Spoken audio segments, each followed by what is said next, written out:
Health disparities and improper access to food place an increased burden on individuals living in rural areas. Through additional research, it is evident that social structures such as stigma, isolation, and transportation perpetuate health-related harms experienced by rural populations. Nearly half, around 42.6%, of individuals experiencing food insecurity lack reliable transportation to grocery stores offering fresh produce and healthy food options. This transportation deficit significantly restricts their choices, compelling many to depend on smaller, local convenience stores that typically provide limited selections at higher prices.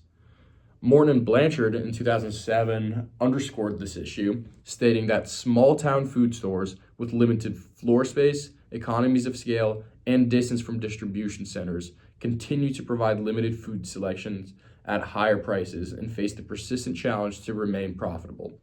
As a result, rural families with only convenience or small stores from which to choose experience higher prices and lower selection and quality of foods than those shopping in larger supermarkets. The impact of these economic realities is starkly visible in rural New Mexico, where families pay approximately $85 for groceries, identical to those costing urban residents only $55. Moreover, the economic pressures on rural grocery stores compound these problems. Small rural stores, isolated from major food distribution hubs, struggle with maintaining profitability while offering diverse and affordable options. These structural disadvantages mean that even when nutritious food is available, it often comes at a higher cost, as seen in the New Mexico study, therefore pricing out lower-income families and exacerbating economic stress and nutritional inadequacy. Furthermore, municipal policy often neglects the intersection of transportation and food access. About 1/3 of U.S. municipalities report having no public transport, and only 14.8% offer responsive transportation services tailored to community needs. The lack of intentional policy exacerbates the vulnerability of rural communities, reinforcing structural inequalities and perpetuating a cycle of food insecurity. Supporting this argument from a different perspective, Trust for America's Health in 2023 highlighted that reliable public transportation directly influences public health outcomes by increasing access to full-service grocery stores, thereby allowing individuals more consistent access to fruits, vegetables, and less highly processed foods, ultimately reducing obesity rates and diet-related diseases. According to Eastwood, all societies are made up of conceptions of the human that may not all agree, be necessarily true, or accurately represents those they refer to. These perceptions are referred to as representations. Social stigma is a perceived notion or attitude towards specific groups of people, actions, or characteristics. Stigma surrounding seeking help, using government assistance, and being seen as vulnerable may stop individuals from partaking in actions crucial to their happiness, well-being, and survival. In rural areas, many researchers have found that social stigma of utilizing food pantries or even school breakfast programs forms a large barrier between the burdened population and the resources available to them. Many studies have attempted to quantify levels of stigma present in rural areas and how this may impact individuals' usage of food pantries and other types of aid. One study hypothesized that extended periods of economic uncertainty may decrease the stigma surrounding seeking assistance. To test this, student researchers in the Great Plains conducted a study to replicate another one done in 2002 pre-recession.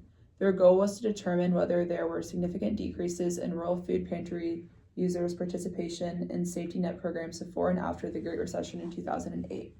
Findings indicated that participants were less likely to report food insecurity but more likely to receive food and STAT benefits compared to pre-recession levels.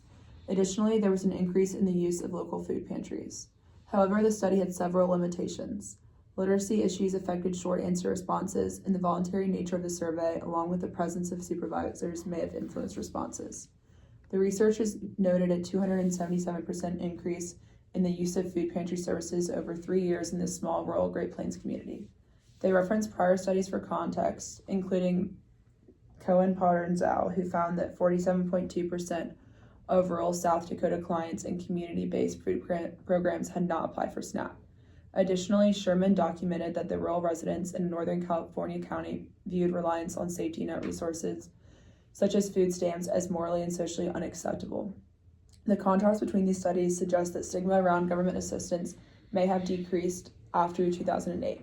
Although this study was conducted over a decade ago, the same logic may apply to those seeking assistance pre- and post-pandemic. In a different study, a group of student researchers surveyed 40 food pantry users from a singular location in Nebraska. This survey was also sent to individuals who did not frequently visit the food pantry, flipping questions around and phrasing them like, "I have stopped socializing with some people because they used a food pantry." They found that users of the food pantry had a much higher sense of social stigma than those who did not utilize the food pantry services. To assess how stigma can affect school breakfast participation rates, a university's public policy center collaborated with staff from the State Department of Education to conduct a cross-section study to access parental perspectives on school breakfast participation in a rural Midwestern state, which historically had low engagement with the program. They used an online survey that was completed by 7,209 parents that had children in grades 1 through 12. Many respondents stated that they associated school breakfast with poverty and the stigma of receiving governmental assistance, which contributed to lower participation rates. Findings also revealed that parents valued convenience the most, but also cited specific structural and logistical barriers like transportation challenges and scheduling conflicts. Social stigma contributes to negative health outcomes via limiting individuals' full utilization of resources and services, thus creating further burden on already vulnerable populations. If increased access to nutritious food is important to health, specifically the treatment of nutrition-related disease like type 2 diabetes and cardiovascular disease, then barriers to these resources inhibit health outcomes. As shown in previously stated literature and firsthand accounts from rural residents, there are both physical and emotional barriers in the form of social norms and codified systems contributing to the negative health outcomes many rural communities face. Social stigma acts as an invisible force that can be internalized by individuals, stopping them from fully utilizing the resources available to them. Spatial proximity and lack of public transportation physically inhibits individuals from accessing services by creating additional monetary and time burdens.